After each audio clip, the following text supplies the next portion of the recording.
Ladies and gentlemen, just how strong is Bitcoin right now? Is it likely that Bitcoin goes down lower, or is it likely that the bottom is in? Well, in my view, Bitcoin is showing a certain amount of strength right now. And we can analyze this, and we will do that today, by looking at the short-term charts, looking at some of the stuff going on there, but also by looking at some cyclical analysis, looking at Bitcoin in relation to what it did in 2021, looking at how Bitcoin is reacting to a 2021 support line like the one on the screen right here, and also looking at how Bitcoin is following a fractal from late 2023 and early 2024, and showing you how intense that fractal really is. So there's actually a few things going on here. It doesn't seem like it because the price isn't moving too much at the moment. Nothing's really happening. Like, we haven't seen a breakout yet. There's no bullish confirmation, but there is quite a bit of strength. And we'll quickly recap that stuff today. Shouldn't take too long, guys. Just want to keep you updated. So before we do that, go ahead and check out the Bitfinex and BitGet exchanges. Bitfinex is global non-KYC, so you can sign up from anywhere in the world globally, no matter where you are. It takes 15 seconds to sign up. You don't even need to verify your identity on the exchange. That's the perks of non-KYC. BitGet is KYC, and it's not available to people from the USA, but to everyone else, this is a great exchange. It's top 5 in trading volume consistently. It's very reputable, very well known. They're both good exchanges. I use them both personally for different reasons, so check them out with my referral links down below, and those referral links will actually get you a 15% trading fee discount attached to your account for life exclusively with those links. So go ahead and use those links and sign up. Check out those exchanges, guys. Let's get into it. So many people will look at the Bitcoin short-term chart and they won't know where to start. They won't know how to look at this chart. Well, I'll show you exactly what you need to be looking at, right? And I'll leave out all the nonsense because there's a lot of rubbish we can get into. There's a lot of, smaller time frame levels that don't really matter, don't really mean much. Here's what you actually need to know. This range can be dissected into 2 major sections. Section 1 is right here. That's the grinding up part of the range where we saw patterns of exhaustion eventually leading to the steep correction, which we've seen right there. And this is section 2 of the range. So section 1 right here, grinding to the upside with exhaustion, eventually leading to a breakdown. And section 2, which is basically accumulating in a local horizontal range, which is a sign of strength to begin with. But we can go even deeper than that. Given the fact that section 2 is an accumulation period, it means we're not in an active breakout right now. So we're not actually moving downwards and we're not actually moving upwards. Where would we need to go in order for Bitcoin to confirm a move upwards? Well, we'd simply need to break above the high that determined the breakdown from section 1 into section 2. And that high is 102.5 thousand. The red line I've drawn on the screen right there. How do I come to that conclusion? Well, all we need to do is look at where Bitcoin basically held horizontal support during its final pinnacle of section 1 and where we saw a breakdown of section 1, which was right here at 102,000. We can validate that because we went down and saw a resistance support flip. And after that resistance support flip, we plummeted into our horizontal consolidation range. So in my personal point of view, the most important resistance level right now, the resistance level that's going to determine whether Bitcoin continues upwards to all-time highs or rejects downwards and continues a downwards trend, is around 102,000 to 103,000. It's a vague level, it's not exact, but I just say 102.5. So until 102.5 is taken definitively, technically speaking, Bitcoin is not short-term bullish, but that doesn't mean there's not short-term strength. There is short-term strength here. And all we need to do to analyze that strength is look at volume in this region. We can see volume in section 2 in this region right here is very, very low. There's no intense selling pressure here. People aren't interested in selling. And in fact, it's quite the opposite. If we look at the RSI, we can see higher lows on the RSI and we can see lower lows on the price chart. Although it's vaguely a horizontal level, there are actually lower lows here going on. And that is a bullish divergence. Okay, so it means that the price chart's moving downwards, but rarely the momentum is ready to shift to the upside. There's not really much selling pressure going on here. And when you see a lack of selling pressure at the bottom of a range like this with a fundamental support zone at around 91,000-ish or 90,000-ish, that's a sign of major strength, especially when paired with low volume.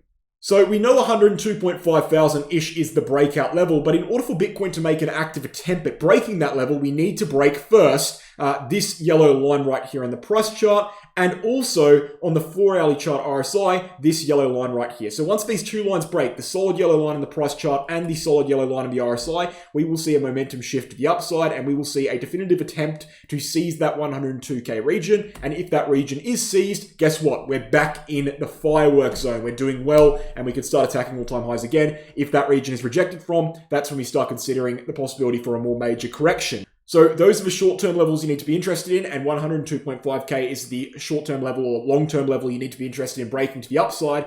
But what about our support zone? We know where the resistance is. What about the support? Well, the support, in my point of view, is actually coming from a completely different level of analysis. It's coming from a more broad level of analysis, a level of analysis that stems backwards from 2021. In 2021, we had two definitive peaks, which marked the tops of the cycle. Of course, the second top being the cyclical top, the first top being a false flag top. We have a resistance line that formed there. If we extend that resistance line right across, what we can see is that line is very, very clearly acting as the definitive and final support zone for this price region. And therefore, I will only consider Bitcoin an actual macro correction if it breaks down from this yellow line. Even then, I won't definitively say the bull market is over. I would just say that's more dangerous territory. However, as long as we hold that line, we're in a pretty good position here. I mean, to me, this looks like a textbook resistance support flip. And to me, you should really be swinging upside from there. It'd be quite weird to see Bitcoin break down further here. Now, we compare this with other forms of analysis to kind of validate that fact. One of them is a fractal stemming backwards. Let me go ahead and show you a fractal stemming backwards from basically late 2023 and early 2024. Right here, you'll notice just similarities off the book, right? What you can do is, if I circle that, just take a look at that structure and then take a look at the current structure we're seeing. I mean, the similarities are insane. I'll go a little bit further. I'll take a bar pattern analysis. I'll go ahead and copy this period of time right here, okay? And I'll extract it forward to what we're seeing right now. And I've just layered that right on top of what we're seeing right now. And you can see very, very, very intense similarities beyond the point of coincidence. I mean, these similarities are quite insane. And of course, what happened at the end of that fractal in 2023, 2024? Well, we skyrocketed to the upside, right? We broke all-time highs on Bitcoin from there. So obviously, if that was to play out again, we're pretty much only a few days away, according to the fractal, which could be invalidated. Fractal analysis is not very reliable, of course, but we're pretty much only, like, let's say, a few days or a week away from entering that next move to the upside and really skyrocketing on Bitcoin. That's something to pay attention to. Mega Whale Crypto discusses that very extensively. So go ahead and check out his channel if you want more info on that. I don't take fractals too seriously. I know he doesn't either, but of course there's circumstantial analysis here and this is it. So that's pretty interesting as well, and definitely not a bad thing. But the final reason why I think Bitcoin's showing a major degree of strength here outside of short-term analysis is actually a cyclical comparison and extrapolation forward from 2021. We know that Bitcoin is, acting cyclically. It's been doing that since 2012, and hence we know that we can compare cycle to cycle, and we can do that in this case.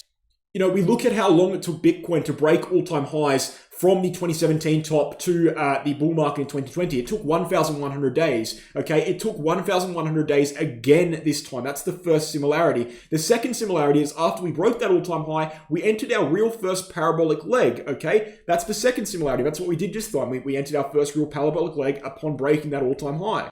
And the third, and perhaps the most important similarity, is we, on that parabolic leg, on that first parabolic leg above all-time highs, that's when Bitcoin dominance really started dropping. In red here, we've got Bitcoin dominance. Bitcoin dominance started dropping within that leg, and hence the altcoin season began.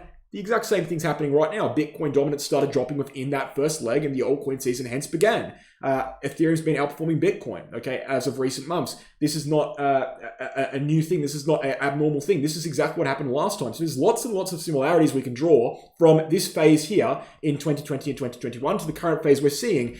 And hence we can go a step further. If it's similar, if we can extrapolate it forward, if it makes sense cyclically, what can we harvest from this move right here in 2021 about the correction we're seeing right now? Can we get a bottom prediction? Can we extrapolate data forward there? Well, the answer is yes, of course we can. And this is what I've done on this channel. I've never seen it anywhere else. I'll show you it right now. In 2021, Bitcoin saw a move that was about 100 and something, 115% in height, followed by a drawdown that was about 31% in depth. So 115% in height, 31% in depth. That gives us 28%. So I typed in what percentage of 116 is 31. It's 28%. Now, if this move was to see a drawdown that was equivalent to 28% of the move upwards, all we need to do is find out what the move upwards was. The move upwards was, if we can get the chart figured out here, the move upwards was about, let's go ahead and check it out.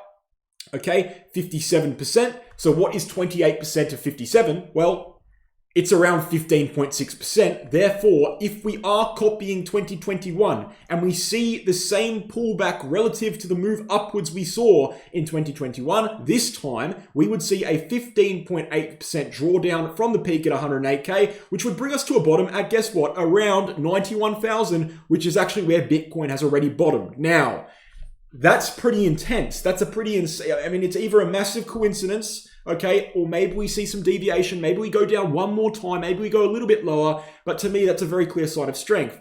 All of the indicators we have right now are saying we're copying 2021. And if we are truly copying 2021, right, and we take the scale relative to the move upwards this time as we saw in 2021, we should be bottoming around that 91K region. Doesn't mean we can't go downwards again. Doesn't mean we can't go a little lower. Okay, but for the most part, that's a very strong sign of strength. So lots of good stuff here on the Bitcoin charts, and I'm not really convinced at all that Bitcoin's in any real danger until something like 91K is broken. That's also where this support line from 2021 is stemming from. So I think Bitcoin's in a position of strength right now. I really do, and it'll be interesting to see how the days play out from here. Guys, thank you for watching. Please leave a like, comment, and subscribe. Specifically comment, helps me out in the algorithm. Leave a like as well, subscribe as well, obviously. I already said that, do what you want to do. But check out those exchanges, Bit2Nix and BitGet. With my referral links down below only, you will get those 15% trading fee discounts for life attached to your account on every single buy and sell. Guys, you're trusting exchanges with your money. You're trusting them to keep your money safe. You're also paying them fees. Okay, these are not things you want to stuff around with. You want a good exchange, a reputable exchange, an exchange that has never been hacked before. Bit2Nix is the one for you. BitGet might be the one for you. The links are down below. And the final thing I'll mention before I let you go is the VIP group on Telegram. If you want altcoin trading signals, I post them on Telegram 4 times a week. We've got a very good track record. We just released our results for Q4 2024. We have 3 years of trading results now, all transparent for you to see, nothing to hide there. Check it out if you're interested. Peace, guys. Thank you.